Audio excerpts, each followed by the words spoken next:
Welcome back. Leading into our next session, we have another quick poll. If you can please click on the poll tab on the Q&A box next to your video screen. Is your organization a controller of data, a processor of data, both, or you don't know? And if you don't know, that's fine, because to help you answer the question, we're gonna welcome two industry veterans who are gonna help you assess your organization's data strategy and data privacy risks. David Forman is Vice President of Privacy and International Assurance for Coalfire.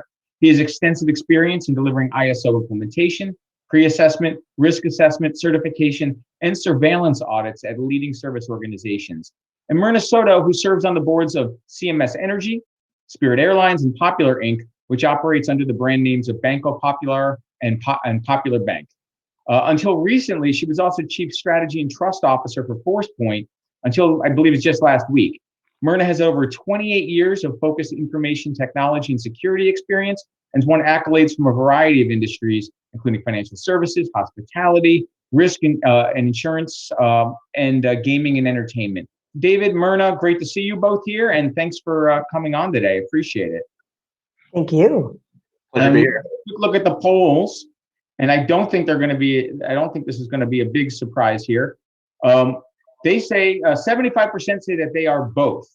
So what's your sense of that? Yeah. And why do we care? For those of us who may not be quite as well versed as our audience, apparently. Yeah, and let me start by, let's just define some of these roles, and then we'll get into a little bit more of why do we care. But honestly, I'm pleasantly surprised that people have marked both. That is probably the correct answer for most of these organizations. But even for new staff members on my team, I try to break it down to a little bit more elementary level kind of analogy, where I try to look at this as a captain of a ship. That's your controller, and then his crew, his sailors. So if you visualize a ship and imagine that it is processing data, the controller is that captain and the processors are the sailors. A controller would manage and controls the processing of the data, aka the ship. He would determine the purpose of the data, aka the ship's destination, and the means for reaching that destination or the course of that voyage. A processor is going to be contracted by that controller to carry out data processing for that purpose and with the means determined by the controller. So the processors, the sailors act under that captain's instruction and report issues to the controller. So I would say all organizations at a minimum, you're going to be a controller of at least your own employees' data. So for example, think about the data inputs that you're collecting at the time of hiring when you do kind of a job screen or a background check. Where things get a little bit more tricky is determining the roles of the organization's products when interacting with that customer data. So based on that answer, an organization might approach these requirements within a privacy law like the GDPR, maybe a little bit differently. So to your question, Dan, where you're saying, why do we really even care about this? Well, this is going to affect your total risk landscape and your risk strategy. So if you say, okay, our product at its core is a processor of data of other end users, whether consumers or other businesses that are serving as a service provider's data, then we need to put in certain controls to make sure that those original customer agreements are staying intact when our product interacts with it. And whether you have controls or you're looking at it to transfer that risk through contractual agreements, that could be part of your total risk strategy. Myrna, would you like to add to that? Absolutely. Thank you, David, for such a comprehensive definition of those two particular roles that organizations need to think about.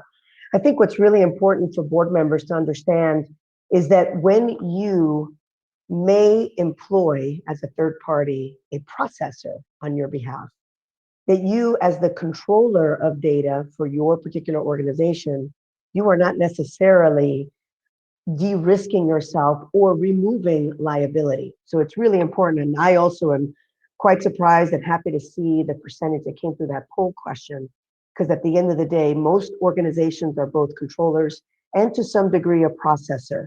But really, from a risk and a liability perspective, it's the controller function that most board members need to be very heightened about and not necessarily fall prey to thinking that a processor relationship will limit your liability. I hope that also helps. I'll talk a little bit. I mean, the risk landscape for all of this stuff is definitely changing. I want to get to it in a second to some of the opportunity here, not just focus on the downside, because there is a lot of opportunity here. But let's take a big step back for a second. Talk about the landscape.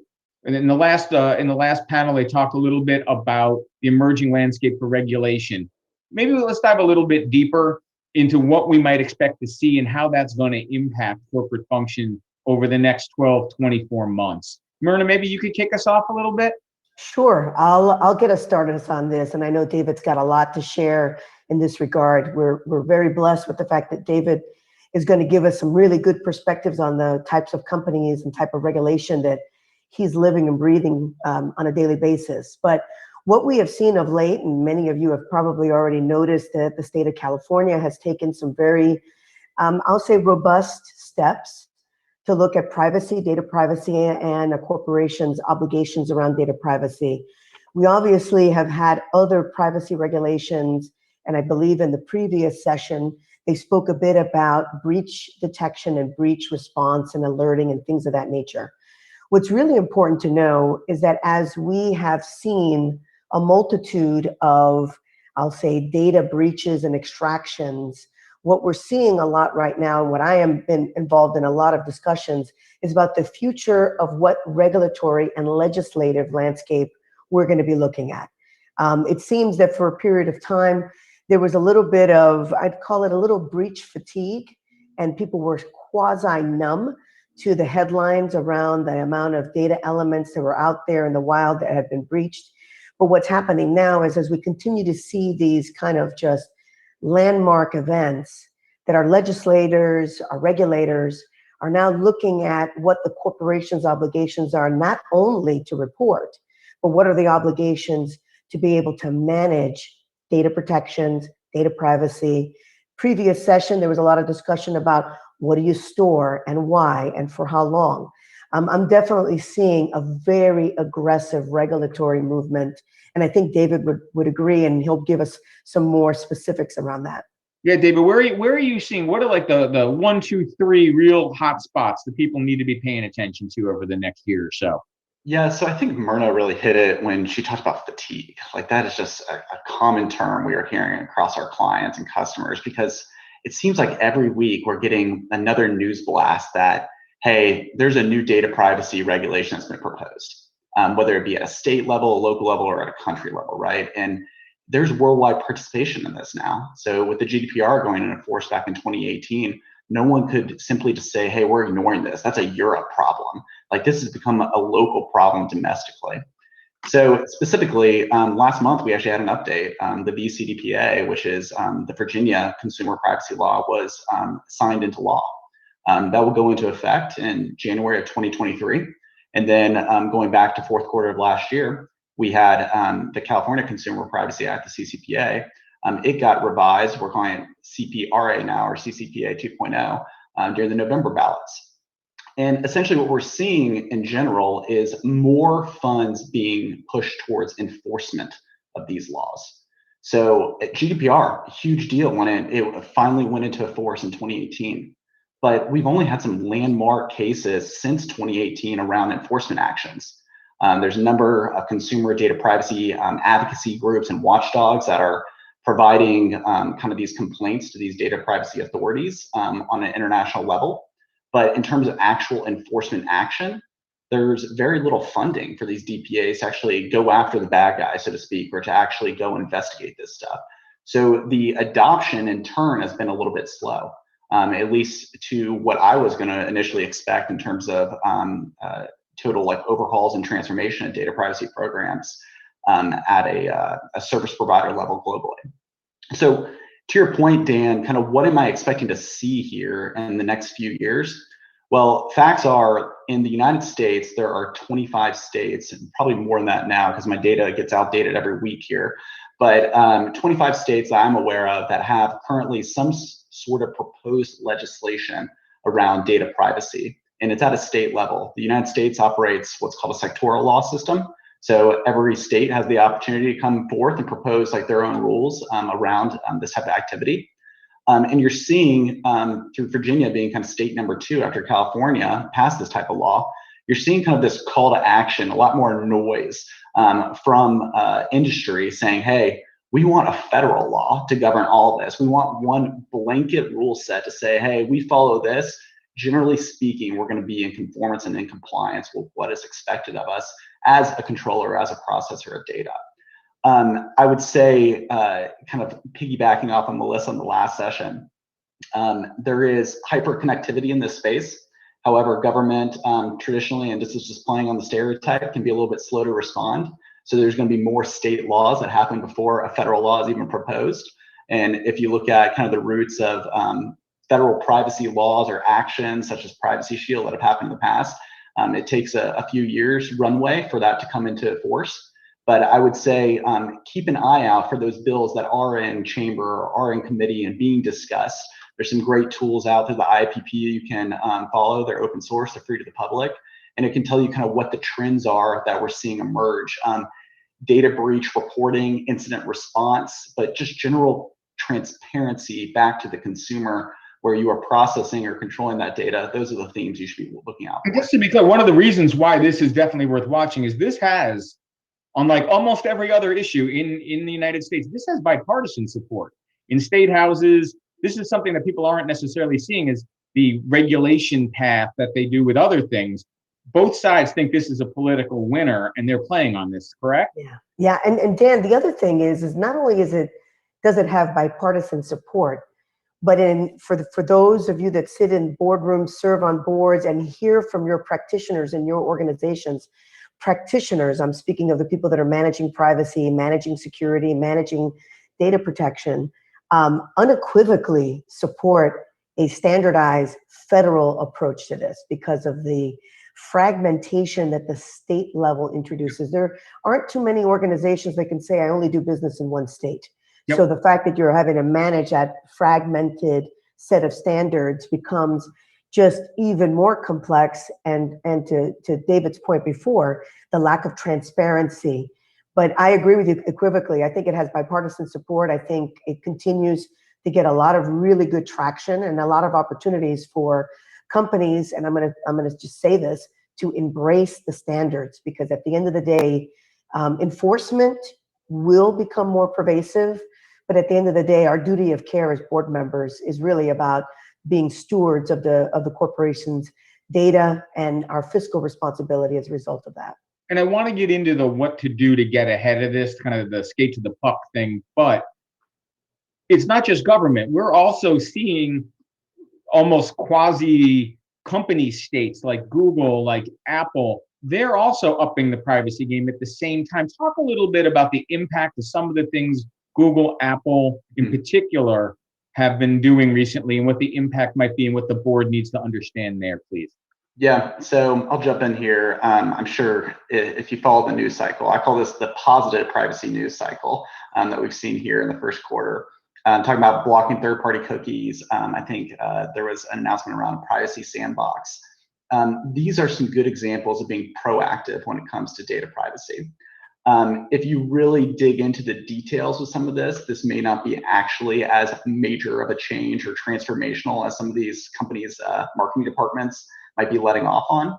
But ultimately, the idea is, hey, we want to provide trust back to the consumer. Because to your point, Dan, enforcement actions probably are going to be a little bit later down the line, but where you're really going to start seeing the pressure is reputational risk. The same consumers who you are processing that data, those consumers who might be users of your platform or your application, are going to put the pressure on you first versus the enforcement agencies. And so to stay ahead of that, they're trying to, these larger kind of tycoon infrastructure players that you're talking about, they are actively looking for ways to stay positive in the privacy news cycle. I'll give you kind of the counterpoint to that, which is typically when you're seeing these data breaches, which the same large companies are the subject of a lot of those kind of topics, they take 3 steps back when it comes to these programs every time a new announcement from something that happened maybe 2 years ago kind of comes forth and is made news or made aware to the market, right? And I think it's important for consumers generally to be able to look at a company and say, hey, they are doing things the right way and in a way that I may even have an unconsciousness about without me inquiring. If action is only happening when there is some bad news cycle or I'm getting investigated by the FTC, DOJ, then that is going to be a negative. I'm generally going to have distrust towards that company and their products. Myrna, I'm sure you've experienced this too. I'll let you provide some input too.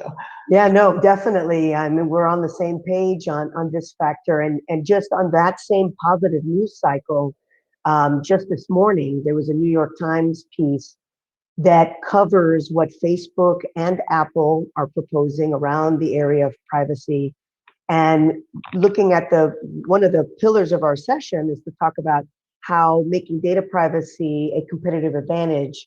And I think that both of these companies are currently making an attempt to do that.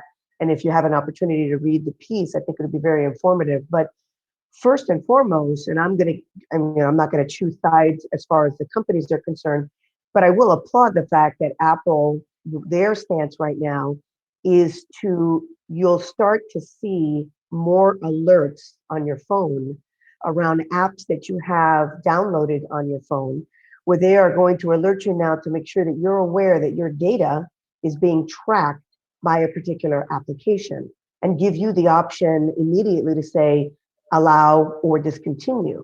I think what ends up happening is we download apps, we change terms. We don't necessarily, as consumers, pay the most precise attention to these things.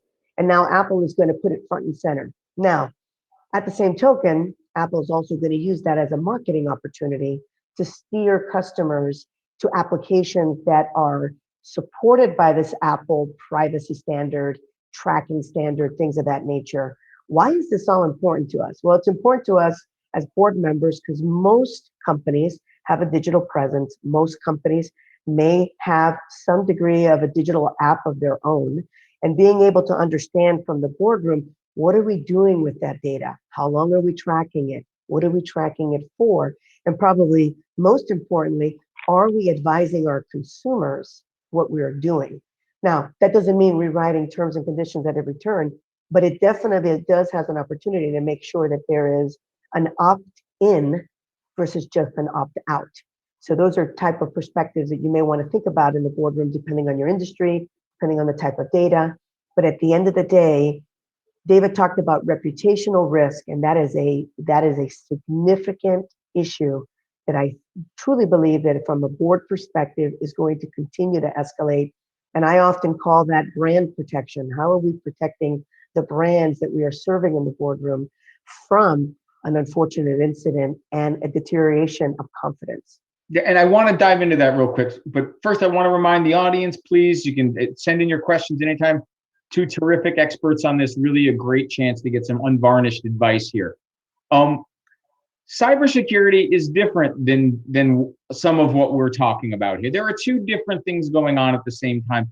Let's split them apart a little bit and dive into each one, because we're going to talk a lot about cybersecurity, but as we talk about trust and brand reputation, all that, that's something else. This is not about the Russians stole your credit card number, right? This is also about what are you doing with all that stuff you collected from me when I was, when I thought I was buying something, when I was just clicking on cat photos, right? So talk a little bit about how the board should be addressing these things and what they should understand about the difference in governing those two things going forward, please. Yeah, so you're absolutely right. Cybersecurity is not the same thing as data privacy. There is an adage out there, and I say adage because I feel like I've heard it like a repeating record here recently, but you cannot truly have data privacy without good cybersecurity. So one does come before the other. And so if you're looking at a new organization and they're building a governance or a risk program from scratch, you should start with cybersecurity. Similar to what Myrna was talking about earlier with, affirmative opt-ins. To do that, that has to be a technologically enabled component, right? And we need to be looking at access control, we need to be looking at collection of records. A lot of these have kind of a traditional security principle element to it. With that being said, these risk programs that have existed to date and generally have good cybersecurity posture need to evolve. And they need to evolve because you are now looking at not just the risk of, what happens is someone who is an unauthorized actor gets into our environment, starts having their way with all our systems and our data, but you need to start looking at, well, what is the risk to the underlying what we call data subject as well? And that data subject, back to our controller and processor example from the start, It could be your own employees. It could be your end users to your product or service that you offer as well. And so understanding the profile and the interest of the data that you are processing or controlling ultimately builds that risk landscape. And I would caution to say, for most of our clients, they are caught kind of in this mode right now where there's an evolving regulatory landscape and the rules are changing on them constantly, while they have these needs from sales, from marketing, from other internal interested parties to balance, hey, we need revenue generation. So traditionally what you're seeing is data privacy is being viewed as a cost center. They can't keep up. They keep spending money. They keep allocating resources. They keep investing. They keep going to outside counsel, and they keep telling them, hey, it's not enough. And that's a really hard message to process while we are in this state of flux. So what I would say first that needs to happen, any organization, understand who your data subjects are. Melissa, from the last conversation as well, was talking about the importance of a data asset inventory. What types of data are we processing or controlling? Is it PII, personal information? Is it information around where users are when they're accessing our products that might have some geolocation applicability? And what Myrna will preach here, and Myrna, I'll let you jump in here, it's understanding this kind of idea of duty of care. Like, why are we ever collecting this data? Is it a nice to have and maybe it'll provide us further insights later? Or is it strictly required data that we need now for the product or service to operate?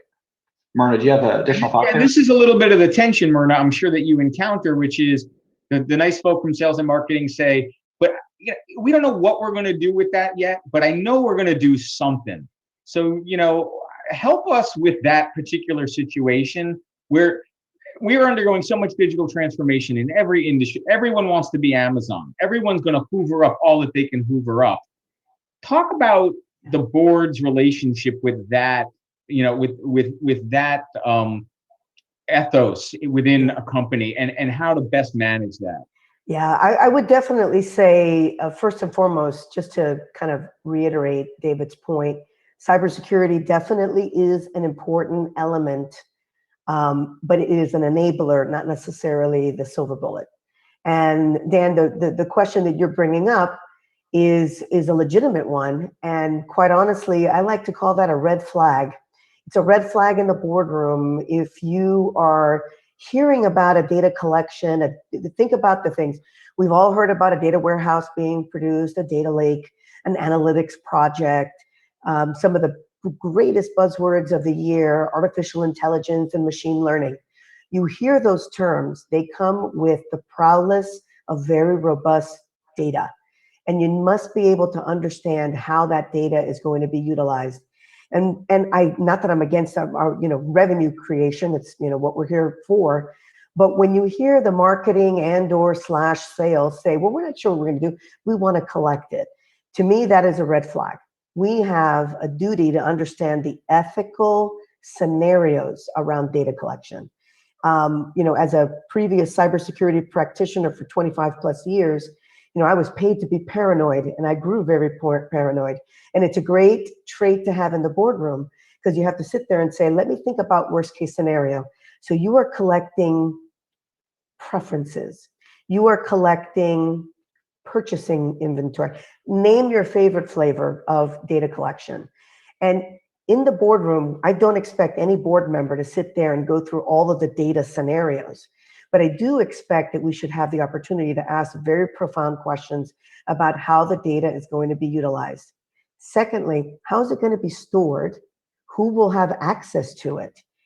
There isn't a company on the globe that doesn't have a third party. Does a third party have access to that? Because again, going back to the controller versus processor scenario, you can inadvertently put yourself in a liability scenario by not understanding how a processor may be accessing certain data elements. So I think it's really important not necessarily to be scared of data collection, but to really have a framework, a risk framework in place where, and again, depends on the industry, depends on the data types. There will be benign data elements that will be extremely profitable for a company to mine and use for analytics. And then there may be those that kind of teeter on, are the ethics in bounds or not? Even if we use the data, shall we use it and purge it? Let's keep in mind that there are consumer protections out there that allow consumers what we call the right to be forgotten.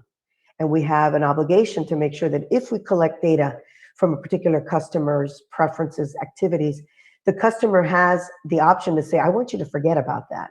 And David mentioned this before, these are technological solutions that will need to be in place to do so.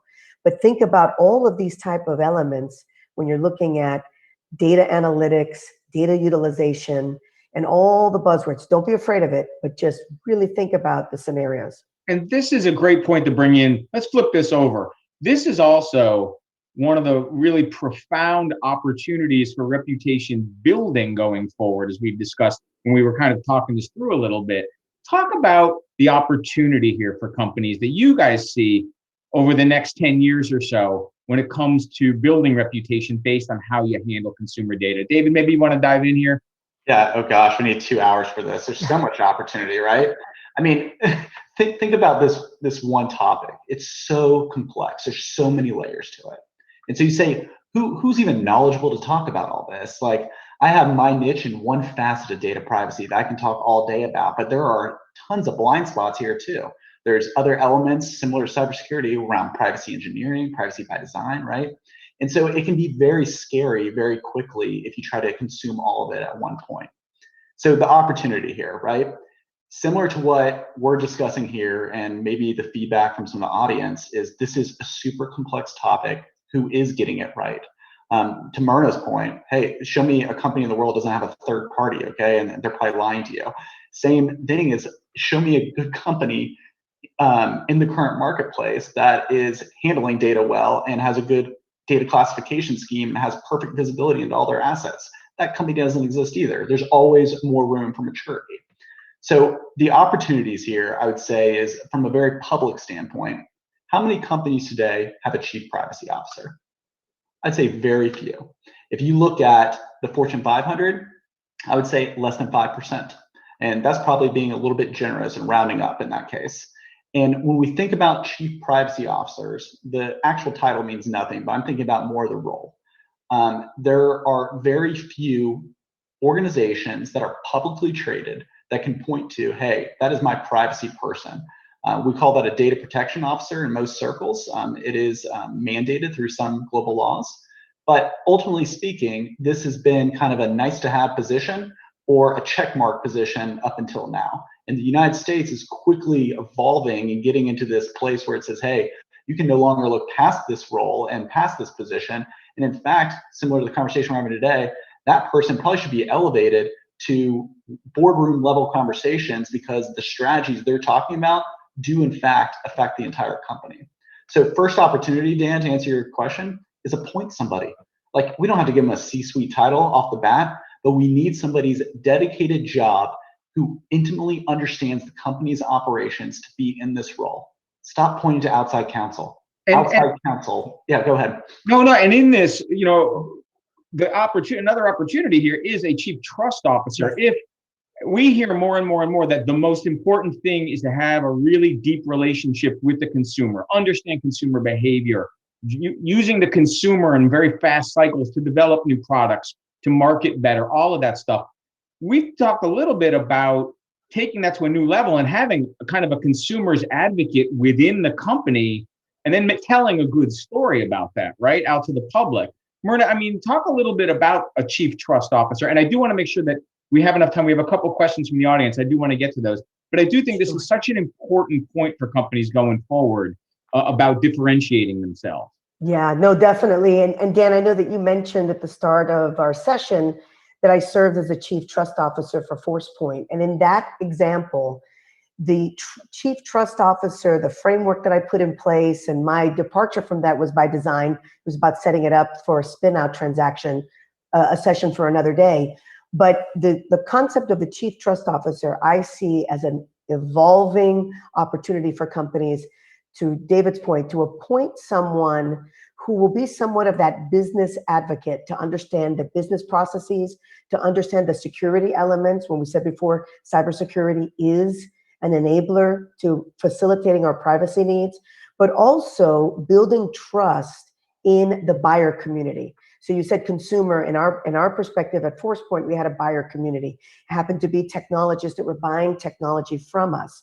And the chief trust officer and the framework that was put in place was all about ensuring the efficacy of the products that we were delivering, ensuring how data was going to be utilized, stored, maintained, and forgotten, and most importantly, how the analytics that we were using in our tools were ethically appropriate and that did not inadvertently produce any biases. That is a really, really hairy eyeball of a discussion that we could probably have at another time. But when you think about automation, machine learning, and analytics, they result in an outcome. The trust of that outcome is what we're talking about here, and the trust of how data will be used is the whole concept of privacy. And this is a great competitive differentiator. I do want to dive in. I have a couple of audience questions here. I want to make sure we get to them. Any suggestions on how our clients can prioritize their privacy priorities, especially when they're extremely cost sensitive? Yeah, I'm going to start with just one that's going to be kind of current events and coming up here really quickly. Return to work after the pandemic. The concept of employee workplace privacy needs to be revisited. Can I, as an employer, request that all my employees tell me whether or not they've been vaccinated? That question comes up very often. And there are certain rules at a state level and at a federal level that you should be aware of when you are developing those policies for return to work. Make sure you investigate those. Your own employees are data subjects, and they have the ability to sue. They have the ability, well, they have rights. And I am seeing it time and time again with our customers that they are not considering these rights and their obligations as an employer. Yeah, I think there's an opportunity to piggyback that on the duty, back to the duty of care element that I discussed before.